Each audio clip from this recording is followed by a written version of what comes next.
क्रमबद्ध पर्याय की ये जो संकलित पुस्तक, इसमें क्रमबद्ध के सिद्धांत संबंधी गुरुदेव श्री के व्याख्यान, उनकी चर्चाएं और प्रश्नोत्तर सभी संकलित हैं। और अपनी स्वाध्याय पिछले फरवरी से चलती हुई अब इसके अंतिम पड़ाव पर है। तो ये परिशिष्ट 4, ये इसमें क्रमबद्ध का प्रयोजन आत्मा का अकर्तृत्व है। ये इस संदर्भ से गुरुदेव श्री के प्रवचन से संकलित कुछ अंश इसमें हैं, उसकी चर्चा अपन आज प्रारंभ करते हैं। कि कोई ऐसा मानता है कि स्वभाव ही है, कर्मादि हैं ही नहीं, तो ये एकांत पक्ष है। कोई पूर्व कर्म के उदय को ही मानता है कि जैसा कर्म का उदय आता है वैसी ही ज्ञान की पर्याय में तरंग उठती है। और कोई अकेले पुरुषार्थ को ही मानता है कि पुरुषार्थ करो, परंतु पुरुषार्थ कब काम करता है कि वस्तु का स्वभाव और पर का यानी निमित्त में कर्म का अभाव हो तब पुरुषार्थ काम करता है, अकेला पुरुषार्थ काम नहीं करता। और कोई काल को ही मानता है कि जिस काल में होना होगा उस काल में होगा। देखो चर्चा यहाँ से उठाई है। 5 समवाय की बात आती है तो कहते हैं इसमें स्वभाव, कर्मादि रूप निमित्त, पुरुषार्थ और काल, लब्धि और भवितव्यता सभी आ गया ना। तो कोई एक माने, यानी कोई माने कि स्वभाव ही है, निमित्त भिमित्त क्या, तो निमित्त में है, निमित्त को निमित्त रूप जानना। तो निमित्त को निमित्त रूप ना जाने तो एकांत पक्ष है। फिर कोई निमित्त को ही सब कुछ माने कि पूर्व कर्म का उदय जैसा आएगा वैसी ही ज्ञान की पर्याय हीनादिकता को प्राप्त होगी। तो ये भी उसकी मिथ्यात्व रूप भ्रांति है। और कोई कहे कि पुरुषार्थ से ही कार्य सिद्धि है, तो पुरुषार्थ करो, लेकिन किस दिशा में करो, किसके लिए करो और क्या करो, इसका भान नहीं। क्योंकि स्वभाव का भान नहीं हो तो किस दिशा में पुरुषार्थ करना है ये भी स्पष्ट नहीं है।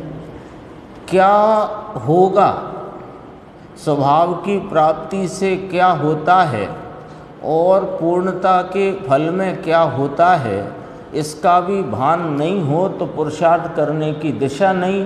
किस लिए करना पुरुषार्थ, और पुरुषार्थ कब काम करे कि जब वस्तु के स्वभाव की महिमा रहती है, तब वो वस्तु का स्वभाव क्या है ये ख्याल में हो तो पुरुषार्थ काम करे, तथा साथ में कर्म का निमित्त रूप जो संयोग है उसका अभाव हो तो पुरुषार्थ काम करता है। ये निमित्त की बात है, निमित्त से पुरुषार्थ होता है ये नहीं कहना है।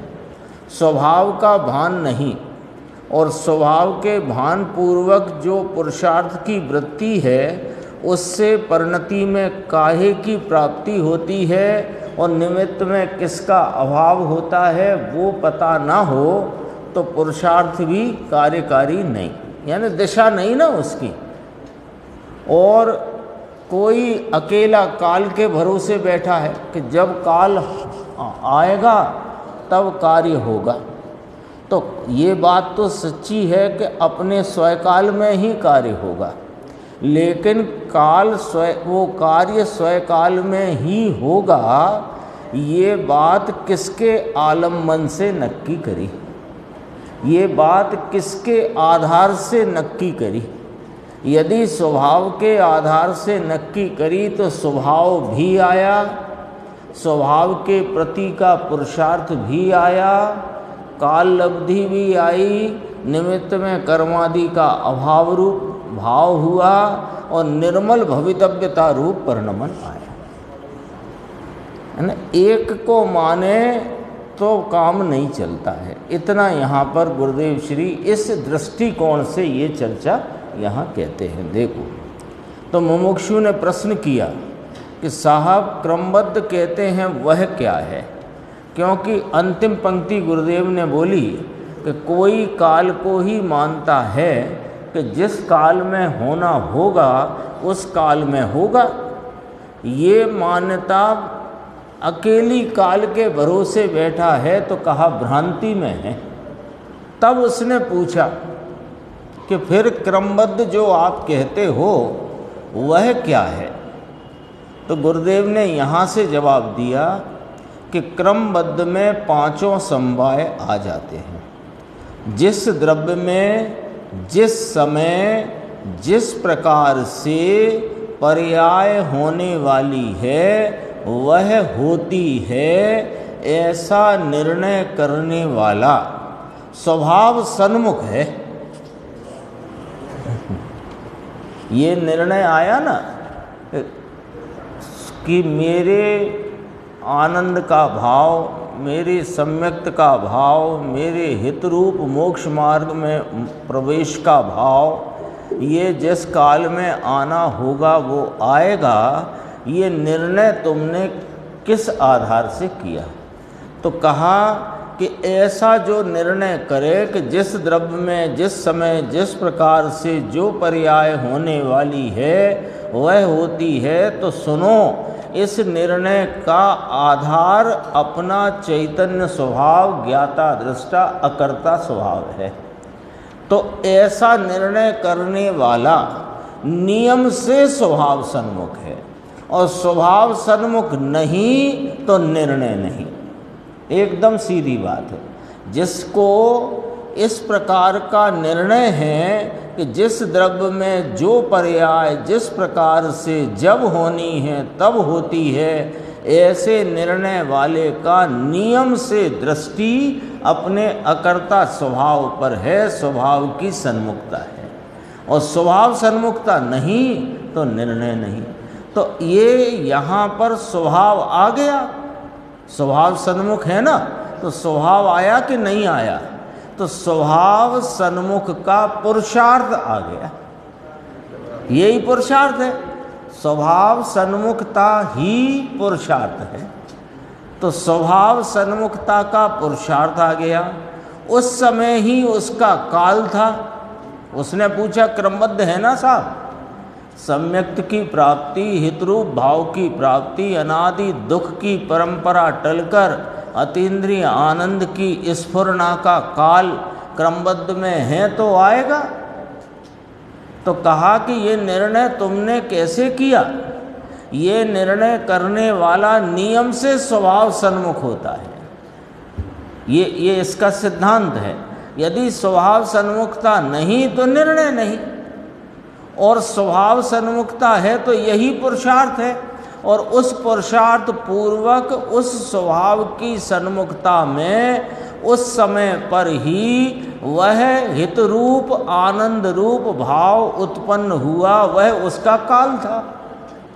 इसलिए काल लब्धि आ गई। और वह आनंद रूप भवितव्यता ही होना थी। तो आनंद रूप अथवा सम्यक्त रूप भवितव्यता थी, वो हुई। भवितव्य था वो उस काल का। उस समय में कर्म के उदय के प्रतिबद्ध का अभाव है। निमित्त में वो दर्शन मोहिनी के उपसम छह उपसम का परिणाम निमित्त में हुआ है, यानी उसका वहाँ पर अभाव रूप भाव है। इस प्रकार पांचों समवाय आ जाते हैं। एकांत से एक बात लेकर चलोगे तो कहते हैं कि उसमें तुम बात क्या है, कार्य पांच से होता है, ये वाली बात नहीं है। पांच समवाय माने ऐसे खिचड़ी की दाल की सब्जी बनती है, ऐसे सब मिला करके बनना, ये वाली बात नहीं है। लेकिन जो कार्य होता है, वह जो कार्य यहाँ पुरुषार्थ कैसे कहेंगे? स्वरूप सन्मुखता के कार्य को। तो स्वरूप सन्मुखता का पुरुषार्थ कब हुआ कि स्वरूप का भान है ना, तो स्वभाव की सन्मुखता का पुरुषार्थ उस समय वही उसकी काल लब्धि और वही परिणाम होना था, ये ऐसी भवितव्यता और निमित्त में कर्म का क्षय उपशम आदि अभाव, ये सब एक साथ घटित होते हैं। तो एक स्वरूप प्राप्ति रूप अतीन्द्रिय आनंद के कार्य रूप जो क्रमबद्ध में हुआ है, इसको क्रमबद्ध कहना। अब क्रमबद्धता करे और स्वभाव का पता नहीं, पुरुषार्थ का पता नहीं, तो फिर कहते हैं ये ऐसे काम चलेगा नहीं। इस प्रकार पांचों समवाय आ जाते हैं, स्पष्ट करते हैं। देखो, शास्त्र में क्रमबद्ध आया है, वह क्रमबद्ध सिद्ध करने के लिए नहीं आया है, परंतु आत्मा का अकर्तापना सिद्ध करने के लिए आया है। वहाँ तो उत्थानिका में ही बात करी है। समय सार में सर्व विशुद्ध ज्ञान अधिकार में 308 से 311 गाथा की टीका में अकर्तापना समझाने के लिए क्रमबद्ध आया है कि आत्मा क्रमबद्ध अपने परिणामों से उत्पन्न होता हुआ जीव है। आत्मा परद्रव्य की पर्याय का कर्ता तो नहीं, राग का कर्ता तो नहीं, परंतु अपनी पर्याय को परिणमाऊं ऐसा विकल्प भी वहाँ नहीं है। इसका नाम स्वभाव सन्मुक्ता है ना।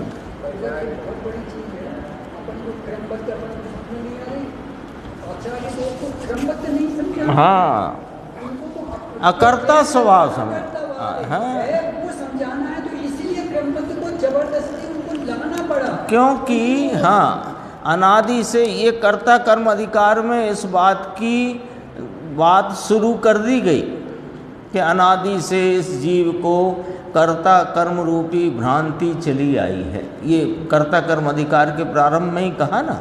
अब ये सर्वशुद्ध ज्ञान अधिकार तो वास्तव में 9 द्वार द्वारा जो, या 9 अधिकार द्वारा जो कहा, अब उसका ही विशेष आचार्य कुंद देव स्वयं कहते हैं, और यहीं से शुरू हुआ है ये सर्वविशुद्ध ज्ञान अधिकार 308 गाथा से। अब कहते हैं कि ये जीव को किस किस प्रकार का अज्ञान है, जीव क्यों परेशान है, क्यों संसार में परिभ्रमण कर रहा है, कि अज्ञान के वश। तो किस प्रकार का अज्ञान है, तो खुलासा किया कि इसको पर में कर्तापने की बुद्धि इसको अनादि से चली आई है। तो पर में कर्तापने की बुद्धि मिथ्यात्व है, भ्रांति है। क्यों इसे भ्रांति क्यों कहा? अब इसे भ्रांति क्यों कहते हो?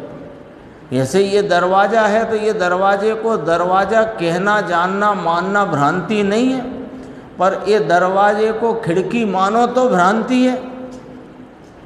ऐसे ही पर में कर्तापना या पर का कर्ता हो सके जीव, ऐसा वस्तु का स्वरूप ही नहीं, फिर भी पर में कर्तापने की बुद्धि वो भ्रांति है। तो हाँ, वो भ्रांति है तो फिर असलियत क्या है? सामने बात आ गई। यदि पर में कर्तापने की बुद्धि भ्रांति है, वहीं से चल रहे हैं अपन। यदि पर में कर्ता क्यों जीव संसार में घूमता, क्या अज्ञान के बस? अज्ञान किस प्रकार का है कि पर में कर्तापने की बुद्धि की भ्रांति रूप अज्ञान है। तो ये भ्रांति क्यों है? क्योंकि वस्तु का स्वरूप ऐसा नहीं। तो फिर असलियत क्या है? कि असलियत ये है कि आत्मा तो अकर्ता स्वभावी है। अकर्ता स्वभावी कहो कि दूसरे शब्दों में ज्ञाता स्वभावी कहो, तो आत्मा अकर्ता है, इस बात को सिद्ध करते हैं। अब आत्मा अकर्ता है अर्थात आत्मा ज्ञाता है, इसकी सिद्धि करने के लिए कहा कि जीव अपने ऐसे क्रम नियमित परिणामों से उत्पन्न होता हुआ जीव ही है, अजीव नहीं। और अजीव भी अपने ऐसे क्रम नियमित परिणामों से उत्पन्न होता हुआ अजीव ही है, जीव नहीं। इस प्रकार जीव अपने परिणामों से परिणमता है, अजीव के से नहीं, और अजीव अपने परिणाम से परिणमता है, जीव के परिणाम से नहीं। तो नक्की क्या हुआ कि नक्की ये हुआ कि कर्ता कर्म की अन्य निरपेक्ष पने की सिद्धि हुई। तो क्या आ गया? बात तो करी 2 पंक्ति में क्रमबद्ध की, लेकिन क्रमबद्ध से अकर्तापना कैसे सिद्ध हुआ? कि जीव अपने परिणाम से परिणमता हुआ आप ही है, अन्य नहीं, और अन्य अपने परिणाम से परिणमता हुआ अन्य ही है, जीव नहीं। अपन उसको और भी थोड़ा सा फैला दिया उसी बात को। तो इसमें क्या निर्णय आ गया कि कर्ता कर्म की अन्य निरपेक्ष पने सिद्धि हुई, यानी कर्ता कर्म यानी प्रत्येक द्रव्य अपने वर्तमान परिणाम का कर्ता है, वर्तमान परिणाम उसका कार्य नाम कर्म है, और वह कार्य में अन्य के निरपेक्ष पने कार्य उत्पन्न होता है। तो पर के कर्तापने का कहीं कोई गुंजाइश अवकाश उसमें कोई भी स्थिति ना रही। तो जब पर का कर्तापना न रहा तो ये वस्तु अकर्ता सिद्ध हुई। अब जब इसी बात को दृष्टि के विषय की तरफ, ये तो वस्तु का स्वरूप बता दिया, क्या कि पर का अकर्तापना, और अपने परिणाम से अभेद बताया, क्योंकि अपने परिणाम से आप परिणमता है, अन्य नहीं। ये बता करके अकर्तापना वस्तु का स्वरूप बताया। अब कहते हैं कि इतने से क्या प्रयोजन की सिद्धि हो जाएगी? तो कहा कि सुनो, अभी जो तुमको पर में कर्तापने की भ्रांति रूप अज्ञान था, ये अज्ञान टलेगा ज्ञाता स्वभाव की दृष्टि से। तो ज्ञाता स्वभाव की दृष्टि कैसे होगी? कि पर द्रव्य और उनके निमित्त से उपजते हुए रागादि भाव वे भी स्वभावजन्य नहीं हैं, ऐसा जानकर उनका भी जीव करता है। तो वे जो परिणाम रागादि रूप पर्याय भाव में उपस्थित होते हैं और रागादि से रहित जो निर्मल परिणाम पर्याय में उपस्थित होते हैं, तो वे निर्मल परिणाम भी अपने स्वकाल में उपस्थित होते हैं। तो वास्तव में जीव तो उनका भी करता नहीं। अब उनका करता नहीं तो 320 गाथा तक जब विषय गया तो कहा मात्र जानता ही है। तो मात्र जानता ही है तो जानना तो करता है ना साहेब। तो जानने का करता तो रखो। पूरा विषय अपन ख्याल में ले लेते हैं। जो जानने का विषय तो रखो, करता है कि जानने को करता है, इतना तो रखो कि नहीं, वह ज्ञान का परिणाम भी जो उसकी स्वयं सामर्थ्य से जिस काल में जिस विषय को जिस रूपता से जानता परिणमता है, वह परिणाम भी स्वतंत्र निरपेक्षपने उत्पन्न होता है। तो खरेखर जानने का कर्तापना भी इस जीव के नहीं, ये तो मात्र ज्ञाता स्वरूप अपरिणामी तत्व है। यहाँ तक बात पहुँची तो ज्ञाता स्वभाव की दृष्टि होती है। अब जो ज्ञाता स्वभाव की जिसे दृष्टि है उसी को क्रमबद्ध का निर्णय है। पॉइंट अपना ये चल गया है। क्रमबद्ध का निर्णय हमको बराबर ख्याल में है कि जैसा जो जिस द्रव्य का जो परिणमन जिस काल में, जैसा कार्तिकीय अंतरिक्षा में आया ना 3 गाथाओं में, जिस द्रव्य का जो परिणमन जिस काल में जिस क्षेत्र में जिस निमित्त रूपता में होना है वही होता है, ऐसा सर्वज्ञ के केवल ज्ञान की नोंद में है। इसमें दोनों बातें बताई, वस्तु का स्वरूप भी बताया और केवल ज्ञान की साक्षी भी बताई। लेकिन ये जो बात इतनी ही, ये निर्णय किसके आधार से किया? वो ज्ञाता स्वभाव के आधार। क्यों कि ये बात की साक्षी किसकी रखी? कि सर्वज्ञ की। तो सर्वज्ञ का निर्णय करो। पूरे अपन तो पूरी चर्चा चल गई है ना, उस पर ही बात करते हैं कि यदि ये सर्वज्ञ की साक्षी से आप बात कहते हो तो सर्वज्ञ का निर्णय चाहिए। तो सर्वज्ञ किसे कहते हैं कि जिनके एक समय के वर्तते हुए केवल ज्ञान में तीन लोक के समस्त पदार्थों के अनंत गुण और उनकी तीन काल की पर्यायें प्रत्यक्ष युगपत जानने में आती हैं, ऐसा केवल ज्ञान है। अच्छा, ये केवल ज्ञान उनके प्रगटा कहाँ से? कि वह ज्ञान स्वभाव में से। तो वो ज्ञान स्वभाव, जिस ज्ञान स्वभाव में से उनका केवल ज्ञान प्रगटा है, ऐसा ही ज्ञान स्वभाव मेरे पास विद्यमान है। तो अपने ज्ञान स्वभाव का निर्णय करे तो सर्वज्ञ का निर्णय हुआ, सर्वज्ञ का निर्णय हुआ तो क्रमबद्धता का निर्णय हुआ। ऐसा है पूरा विषय, ऐसा पूरा अपने चल गए ना। ये कितना पेज नंबर आ गया? 269। तो 269 पेज में ये चर्चा अनेक न्याय के द्वारा, और इसमें भी फिर वो जितने न्याय आए हैं सब गुरुदेव ने दोबारा इसमें लिए। अभी अपन देखते हैं, देखो इसमें कहते हैं कि अकर्तापना समझाने के लिए क्रमबद्ध आया है कि आत्मा क्रमबद्ध अपने परिणामों से उत्पन्न होता हुआ जीव है। आत्मा परद्रव्य की पर्याय का कर्ता तो नहीं, राग का कर्ता तो नहीं, परंतु अपनी पर्याय को परिणमाऊं ऐसा विकल्प भी वहाँ नहीं है। यहाँ तक बात आती है अकर्तापने की, यहाँ तक बात आती है।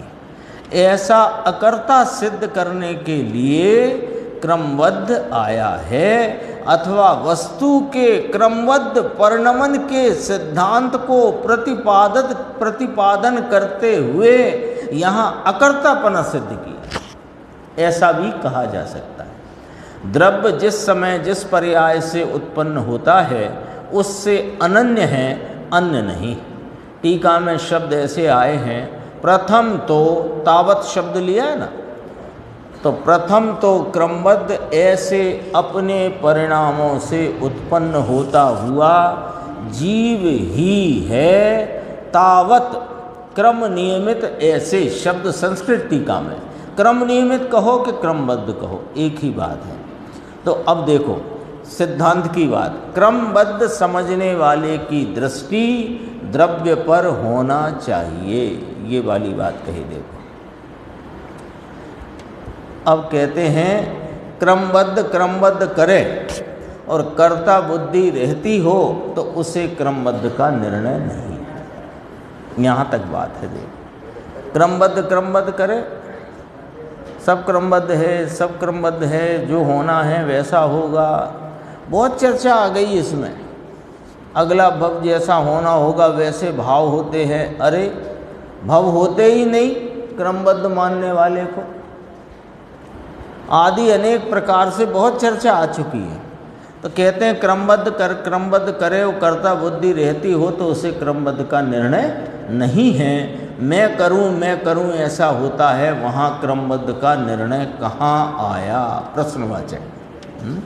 क्रमबद्ध के निर्णय में तो अपने भगवान ज्ञायक स्वभाव पर दृष्टि जाती है, इसलिए स्वभाव आया। ये देखो 5 समवाय यहाँ घटाएंगे जीव के और 5 समवाय घटाएंगे पुद्गल के, देखना भी। क्रमबद्ध के निर्णय में तो अपने भगवान ज्ञायक स्वभाव पर दृष्टि जाती है। ये नियम है, ये नियम है क्रमबद्ध। अभी अपन ने पूरा लॉजिक देख लिया।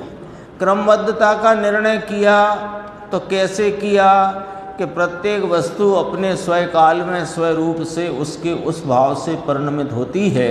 इसकी कोई साक्षी के केवल ज्ञान, तो केवल ज्ञान का निर्णय किसके आलम्बन से? कि अपने ज्ञाता स्वभाव के आलम्बन से। तो ज्ञाता स्वभाव के निर्णय में ही अपना स्वरूप का निर्णय, केवल ज्ञान का निर्णय, सर्वज्ञ का निर्णय और क्रमबद्धता का निर्णय, चारों निर्णय एक साथ होते हैं। तो कहा क्रमबद्ध के निर्णय में तो अपने भगवान ज्ञायक स्वभाव पर दृष्टि जाती है, इसलिए स्वभाव आया। अब गिनना 5 समवाय, स्वभाव आया और उस समय वह परिणाम हुआ, ये उसका स्वकाल आया। उस समय जो भाव होना है वही हुआ, ये भवितव्य आया। और स्वभाव सन्मुखता है, इसलिए पुरुषार्थ आया। देख क्या गजब बात है, इसमें पुरुषार्थ की भी व्याख्या आ गई कि स्वभाव सन्मुखता को ही पुरुषार्थ कहते हैं। उस समय प्रतिबद्ध कर्म का अभाव है, इसलिए निमित्त आया। 5 समवाय हो गए, स्वभाव आया, काल लब्धि, भवितव्यता, पुरुषार्थ, निमित्त।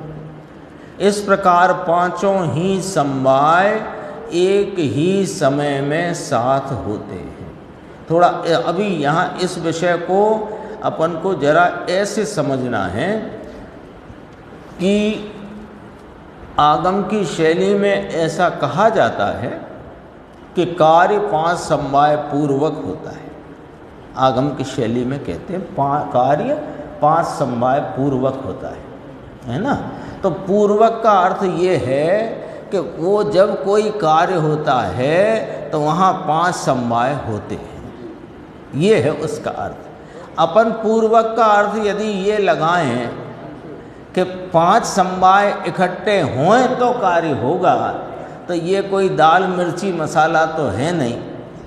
ये तो कार्य वास्तव में फिर वहीं चलना पड़ेगा कि पर्याय तो अपने षट कारक से परिणमती हुई पर्याय का कर्ता पर्याय है, वहाँ पर जाना पड़ेगा, तब 5 समवाय समझ में आएंगे।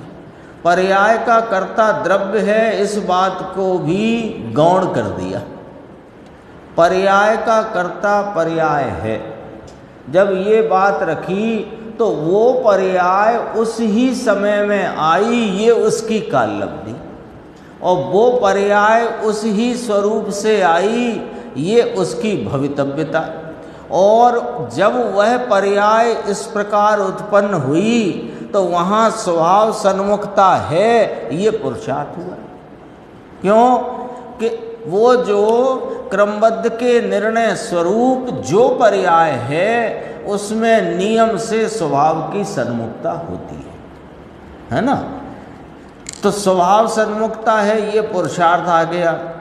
और जिसकी सन्मुखता है और जिसका वह भाव है वो स्वभाव आ गया, क्योंकि क्षणिक उपादान त्रिकाली उपादान के बिना होता नहीं, और त्रिकाली उपादान क्षणिक उपादान, वो क्षणिक उपादान त्रिकाली उपादान से निरपेक्ष उत्पन्न होता है।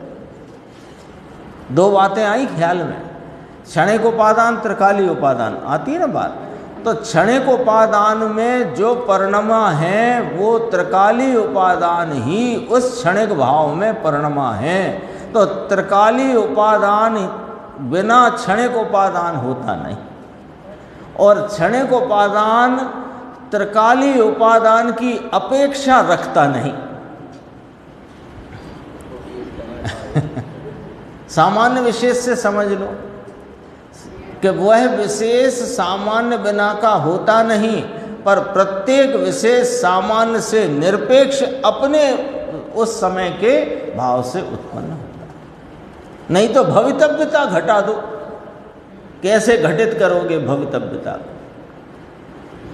हाँ, ये बहुत बारीकी से समझने की बातें हैं, और गुरुदेव की कृपा से इस संकलन में सारे विषय खूब अच्छे से स्पष्ट आ चुके हैं। देखो अपन क्या समझते हैं कि कोई कार्य जब होता है तब 5 समवाय पूर्वक ही होते हैं, तो अपन क्या करते हैं, 5 समवायों को मिलाने की कोशिश करते हैं। ये भ्रांति है। हाँ, जबकि मंतव्य ये है कि जब भी कोई कार्य होगा, कार्य तो अपने समय पर होगा, और जब वो कार्य होगा तो 5 तब ये उसकी विवक्षा में ये सारी चर्चा आ जाएगी। ये समझ लें। हाँ। अगर ये अपन समझ लेंगे ना भाई, तो अब अपन को 5 समवाय को जो मिलाने जुगाड़ने का वो करना, वो खत्म वो यही हुआ ना। आगम में जो बात वस्तु स्वरूप के सिद्धांत के प्रतिपादन रूप आई, उसका हम मर्म नहीं समझे, और मर्म नहीं समझे तो हमें लगता है कि वो निमित्त का अभाव है ना। तो अब वो दर्शन मोहिनी मंद पड़े, उसका उपशम हुए, तब तो सम्यक तो हुए। अब हम क्या करें? वो चीज समझ में नहीं आ रही है। करो, हाँ, कर्म का क्षय करो, हाँ, तो ये अपनी समझ में फेर पड़ा। ऐसा ही लब्धि का प्रकरण है। उस लब्धि में भी ये समझना चाहिए कि कार्य की उत्पत्ति तो अपने स्वयं स्वरूप से स्वयं काल में हुई है। गाथा 99 चल गई प्रवचन सार की, त्रिलक्षण परिणाम पद्धति वाली, है ना। तो प्रत्येक पर्याय अपने, ये गुरुदेव ने कोई महासिद्धांत अपने सामने रख दिया कि जिससे सारी कली कली खिल गई, कि प्रत्येक पर्याय अपने सठ कारक से परिणमती हुई स्वतंत्र स्वाधीन पने उत्पन्न होती है, जिसे पूर्व परिणाम के व्यय की भी अपेक्षा नहीं और अपने द्रव्य ध्रुव की भी अपेक्षा नहीं। ऐसा वह स्वयं काल में उत्पन्न स्वरूप रूप से परिणमित परिणाम उसका कर्ता परिणाम के का कर्ता परिणाम ही है, द्रव्य भी नहीं। ये बात अब सामने रखो तो दृष्टि ज्ञाता स्वभाव पर जाती है। ये पुरुषार्थ है, ये स्वभाव है, उसका स्वयकाल है और जो परिणाम होना है वो भवितव्य है और निमित्त में उस प्रकार के कर्मों का अभाव रूप परिणमन है। ऐसे 5 समवाय हैं, ऐसे ही लब्धियों का प्रकरण है। जीव की तरह अजीब भी, अब ये वाली बात को भी देखो, अजीब में भी 5 समवाय घटाएंगे। देखो, जीव की तरह अजीब भी क्रमबद्ध अपने परिणामों से उत्पन्न होता हुआ अजीब ही है, जीव नहीं। ये तो टीका की मुख्य लाइन है। तो शरीर के परमाणुओं का परिणमन भी क्रमबद्ध है, अपने स्वभाव अनुसार है। परमाणु का परिणमन स्वयं के काल से ही होता है और जो भवितव्य हो वही होता है और तब विघ्न रूप निमित्त का अभाव होता है। प्रतिबंधक कहो या विघ्न रूप कहो। इस प्रकार परमाणु का स्वभाव, क्योंकि परमाणु कोई चेतन रूप नहीं परिणम जाता।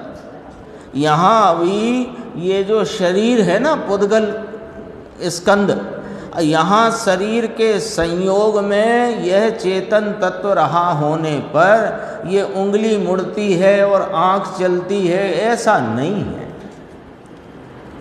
वो चेतन के स्वभाव से नहीं चलती आँख, और आँख और हाथ उंगलियाँ चलती हैं, ये पुद्गल स्वभाव से ही चलती है। तो ये इसका स्वभाव आया। ये मुट्ठी बंद थी, मुट्ठी खुली, तो मुट्ठी बंद से मुट्ठी खुली का ये परिणमन, ये उन परमाणुओं का स्वभाव रूप परिणमन है, स्वयकाल में हुआ परिणमन है। जो होना है वही हुआ है और विघ्न रूप निमित्त का अभाव है। इस प्रकार परमाणु का स्वभाव, काल, भवितव्य, परमाणु की परिणमन शक्ति और विघ्न का अभाव, ये 5 ही समवाय एक ही समय में होते हैं। पुद्गल में भी 5 समवाय। क्या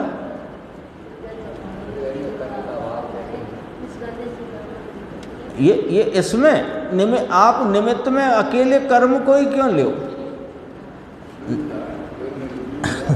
विघ्न रूप निमित्त कोई भी, जैसे ये मुट्ठी बंद है, यहाँ पहले रस्सी बंधी थी, अब रस्सी हट गई तो मुट्ठी खुलने का काल तक खुल गई, विघ्न रूप रस्सी का अभाव है।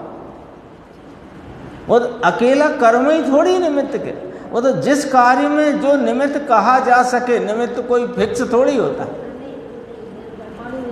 परमाणु में ऐसे लगाओ, जैसे अपन को यहाँ से बाहर जाना है, तो बाहर जाने रूप जो गति क्रिया है इस शरीर की गति क्रिया में वो बाहर जाने का स्वयकाल है, वह परिणाम भी पुद्गल का पुद्गल के स्वभाव रूप है। बाहर जाने की भवितव्यता है, उसमें पुरुषार्थ उसका स्वयं परमाणुओं का वो क्रियावती शक्ति का परिणमन रूप शक्ति है ना, उसमें वो उसका पुरुषार्थ है। और दरवाजे का खुला होना वो प्रतिबंध निमित्त का अभाव है। ऐसे लगा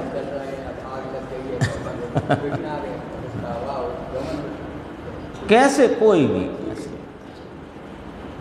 5 ही समवाय एक ही समय में होते हैं। शास्त्र में क्रम शब्द दूसरे। अब जरा थोड़ी चर्चा जो पहले आ चुकी उसका रिवीजन यहाँ आता है। शास्त्र में ये 38 गाथा में जो क्रम अक्रम आया, पहले आ गई है चर्चा 38 गाथा समय सार, उसमें क्रम अक्रम आया, उसकी चर्चा यहाँ गुरुदेव फरमाते हैं कि शास्त्र में क्रम शब्द दूसरे अर्थ में आता है कि गुण अक्रम है और पर्याय में क्रम है, अर्थात पर्याय एक के बाद एक होती है, ऐसा वहाँ अर्थ है। ठीक है।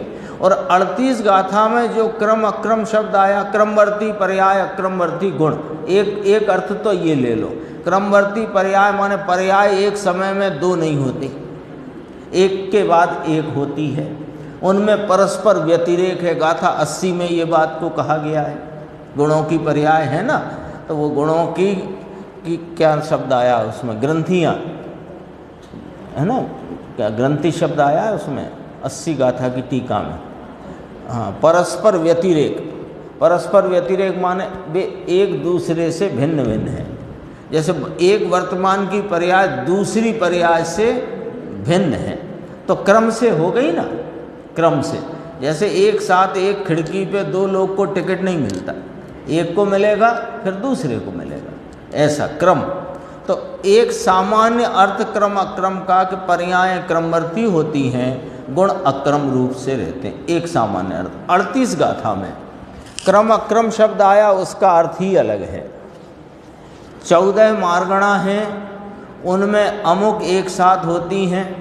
जैसे जिस समय में लेस्या है उस समय में ज्ञान की पर्याय भी है, श्रद्धा है, चारित्र भी है। ऐसे अनंत गुण की पर्याय अक्रम से एक साथ होती है, परंतु एक गुण की पर्याय क्रम क्रम से होती है।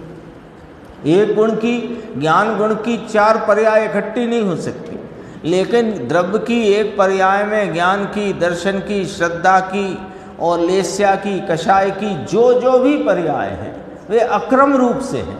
एक अर्थ ये आया। हाँ, मतिशुद्ध ज्ञान भी हो और केवल ज्ञान भी हो, ऐसा नहीं होता। अब देखो, यहाँ मतिशुद्ध ज्ञान कहा जाता है छद्मस्त को, तो एक साथ मतिशुद्ध ज्ञान भी नहीं होता है ना।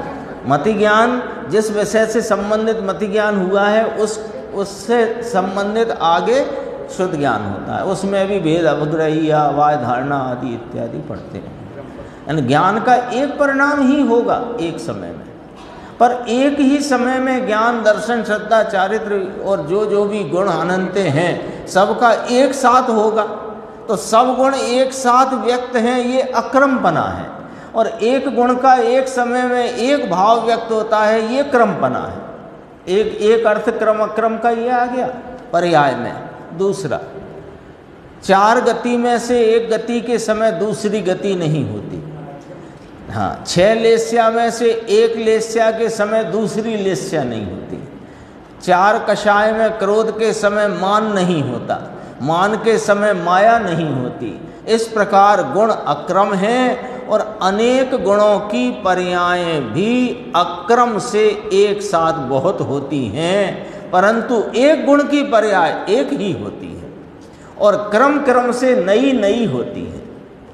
अज्ञान पर्याय के समय ज्ञान की पर्याय नहीं होती, ज्ञान के समय अज्ञान की पर्याय नहीं होती, उसमें क्रम है, लेकिन अज्ञान की पर्याय के साथ मिथ्या श्रद्धा, मिथ्या चारित्र, दुख रूपता का भाव आदि अनंत गुण का एक साथ परिणमन है। ये शब्द से खोल दिया गुरुदेव ने, यानी कुछ छोड़ते नहीं है। ऐसी कोई अद्भुत उनकी शैली है। कोई विषय हो, सब विषय सामने ला के रखते हैं। देखो, उसमें क्रम है, ऐसे व्यवहारिक भावों से मैं भेद रूप नहीं होता। ये 38 गाथा यूँ कहती, मैं एक हूँ, शुद्ध हूँ, तो एक का अर्थ किया। मैं ऐसे व्यवहारिक भावों से पर्यायों में अक्रमपने अनंत गुणों की एक साथ पर्याय व्यक्त होने पर भी और पर्याय क्रमवर्ती होने पर भी मैं उन व्यवहारिक भावों से मैं भेद रूप नहीं होता, इसलिए मैं एक हूँ। ये 38वीं गाथा में लिया है। और विषय देखो, अब जरा यहाँ प्रथमान योग से बात करेंगे गुरुदेव, फिर धवल में ये चर्चा उठाई उससे बात करेंगे। हाईलाइट कर दूं तो दिखने में थोड़ा आसानी हो जाएगी। भगवान महावीर को विपुलाचल पर्वत पर केवल ज्ञान हुआ, परंतु 66 दिन तक वाणी नहीं खिरी। वैशाख शुक्ल दशमी के दिन केवल ज्ञान हुआ और श्रावण कृष्ण एकम के दिन दिव्य ध्वनि की वर्षा हुई। गौतम गणधर आए और वाणी खिरी, इसलिए कोई ऐसा कहे कि निमित्त आया तब उपादान का काम हुआ कि ना भाई, ये भ्रांति ना पालो। इस भ्रांति के कारण ही तुम अनंत काल से इस चार गति संसार में रुलते रुलते आए हो, यही भ्रांति के कारण। हाँ, ये निमित्त आए तो उपादान में कार्य करे। उपादान में अपन ने अभी बात की कि वो क्षणिक उपादान रूप परिणमित पर्याय को अपने त्रिकाली उपादान रूप ध्रुव की भी अपेक्षा नहीं, निमित्त की तो क्या होगी। नहीं भाई, वाणी का काल ही उस समय था। जय धवल में इस संबंध में प्रश्न चर्चा भी चल गई है। जय धवल में ऐसा प्रश्न उठाया और उस पर चर्चा रखी कि महाराज इंद्र गौतम को 66 दिन बाद क्यों लाए। इंद्र सामान्य नहीं है। इंद्र वो है जो तीर्थंकर के गर्भ में आने के 6 महीने पहले से कार्य अपने संभाल लेता है। नहीं अभी गर्भ में नहीं आए, समझो अभी राजा श्रेणिक नरक में हैं, और जब उनका मनुष्य में जन्म होने वाला होगा उसके 6 महीने पहले वे नरक में हैं और इंद्र यहाँ अपने कार्य में लग जाएगा। हाँ वहाँ सारा कार्य इंद्र के द्वारा, वो इंद्र ही है ना उसका मेन चीफ, वो क्या CEO पूरे पंचकल्याणक का। पंचकल्याणक ये नहीं जो अपने होते, पंचकल्याणक जो वास्तव में होते हैं उनकी बात करते हैं।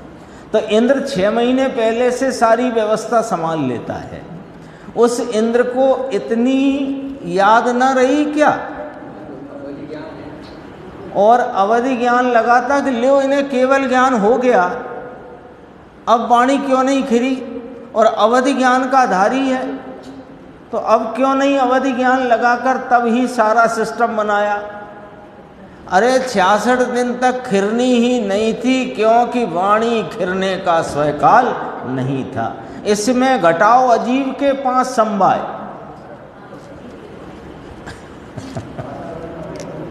अजीब के 5 समवाय अभी अपन ने पढ़े, उनको यहाँ घटित कर।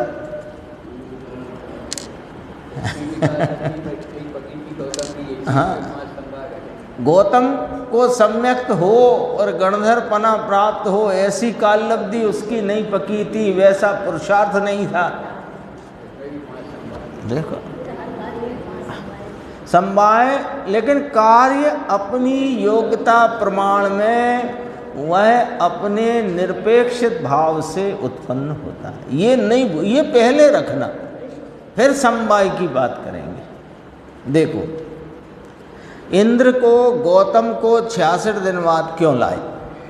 भगवान को केवल ज्ञान हुआ तब ही गणधर को लाना चाहिए ना। तुम तो सब उसके चीफ एग्जीक्यूटिव ऑफिसर हो, भगवान के कल्याणकों के। तो जय धवलाकार लिखते हैं कि उस समय गौतम की काललब्धि पकी नहीं थी। जिस समय में जिस वस्तु का जिस प्रकार स्वयं से होने योग्य होता है, उसी समय में वह तब ही होता है। लोगों को ऐसी बात एकांत जैसी लगती है, निश्चयाभास जैसी लगती है कि ये तो तुम तो ऐसी बातें करते हो, निमित्त बिना कार्य होए क्या। गौतम स्वामी जब देखो इंद्र ने अवधि ज्ञान लगाया कि योग निमित्त नहीं है, गणधर ही नहीं है, गणधर के बिना वाणी कैसे खिरे। अब देखो गणधर, वाणी खिरने में गणधर निमित्त ही तो है। वाणी तो वो भाषा वर्गणा का परिणमन तो उसके स्वय काल में वो स्वय द्रव्य का परिणमन है, परमाणुओं का, उसमें गणधर निमित्त कहलाए। तो गणधर नहीं थे इसलिए नहीं खिरी, ये मान्यता ही भ्रांति से भरी है। लेकिन वो पूरी घटना का ब्यौरा जब दिया जाएगा तो ऐसे ही कहा जाएगा, घटना का ब्यौरा है वो। हाँ, तो घटना ऐसा क्यों हुआ, कैसे हुआ, कब हुआ, फिर कब गिरी। बच्चे को आप कहानी सुनाने बैठाओ पाठशाला में कि भगवान को वैशाख में केवल ज्ञान हुआ और श्रावण में वो दिव्य ध्वनि खिरी। हाँ, तो ऐसा कैसे हो गया पूछेगा बच्चा, तब फिर वो सब निमित्त मित्त की तरफ से उसका ब्यौरा आएगा। देखो अब लोगों को ऐसी बात एकांत जैसी लगती है, निश्चयाभास लगती है। ले तुम निमित्त ही उड़ाते हो, हम तो निमित्त नहीं उड़ाते भाई साहब। निमित्त को तो तुम उपादान का कारक मानते हो, तो तुम निमित्त को उड़ाते हो भाई। दूल्हे के भाई बैठता ना घोड़ी पे अनवर, दूल्हे का भाई बैठता है, तो दूल्हे का भाई बैठा है, उसे दूल्हे जैसा ही सम्मान है सब कुछ जब तक वो बारात चलती है, तो दूल्हे जैसा सम्मान है। फिर भी दूल्हा मान ले कोई, तो उसने दूल्हे को उड़ाया और उसको भी उड़ाया, अनवर को भी। अनवर को अनवर रहने दो, बर को बर रहने दो, सम्मान भले एक सा होता हो, इसका अर्थ ये तो नहीं है कि वो बर हो गया। ऐसे ही निमित्त होता है उसका, उसमें अनुकूलता का आरोप है। उसमें अनुकूलता के आरोप के बजाय उसी से कार्य मानना निमित्त को उड़ा देना है। देखो कोई अकेले पुरुषार्थ को ही मानता है, ये निश्चय बात, परंतु यही वास्तव में अनेकांत है। कोई अकेले पुरुषार्थ को ही मानता है, परंतु अकेला पुरुषार्थ क्या करे, है ना। पुरुषार्थ क्या करे का मतलब क्या है कि पुरुषार्थ होए ही तब जब स्वभाव हो तब। तो स्वभाव, काल, भवितव्यता और निमित्त ये सब होना चाहिए। होना चाहिए माने होते हैं। ये भाषा पर से अपने को उलझना नहीं है। अकेला क्रमबद्ध भी क्या करे, सब साथ होना चाहिए, परंतु इसका अर्थ ऐसा नहीं है कि क्रमबद्ध भी है और अक्रमबद्ध भी है। क्रमबद्ध के साथ पांचों समवाय होते हैं, ये अनेकांत है। ऐसा यहाँ नियत अनियत के विषय में भी बहुत चर्चा चली थी, ये भी ले लेते। देखो जैसे द्रव्य क्षेत्र काल भाव अपने से है, ये सब चर्चा आ गई है, फिर अपने सामने दोबारा आ गई, तो अपने को रिवीजन का अवसर है यहाँ पर। देखो नियत और अनियत, इसके विषय में भी बहुत चर्चा चली। जैसे द्रव्य क्षेत्र काल भाव अपने से है पर से नहीं। द्रव्य स्वयं के कारण से द्रव्य है, स्वयं के लिए पर द्रव्य अद्रव्य है, स्वयं के लिए पर क्षेत्र अक्षेत्र है, स्वयकाल की अपेक्षा से परकाल अकाल है, अपने भाव की अपेक्षा अन्य भाव परभाव है, अभाव है। इस प्रकार अपने द्रव्य क्षेत्र काल भाव से अपना अस्तित्व है, पर के द्रव्य क्षेत्र काल भाव से अपना अस्तित्व नहीं। इसी प्रकार अपेक्षा से दूसरे चार समवायों को अनियत कहा जाता है। ये नियत अनियत का अर्थ समझ लो।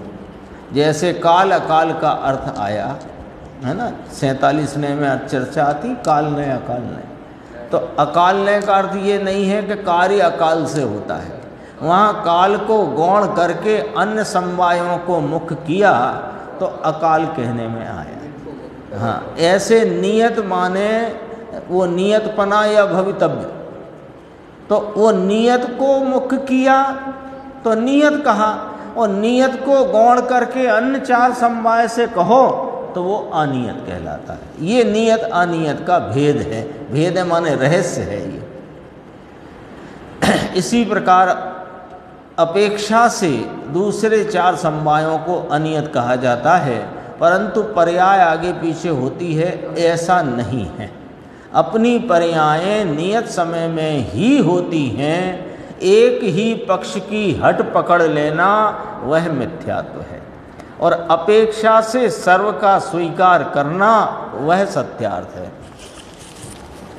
मुक्ति का मार्ग सर्वांग है, 5 ही समवाय को एक साथ मानता है, परंतु एक का पक्षपात करना मिथ्यात्व है।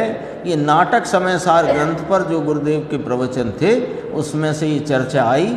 एक परिशिष्ट और शेष है, बहनश्री के साथ इसमें प्रश्नोत्तर रूप चर्चा है, उसकी अपन आगे चर्चा करेंगे। और ऐसा विचार है कि वस्तु विज्ञान सार अपन उसमें प्रारंभ करते हैं आगे अगले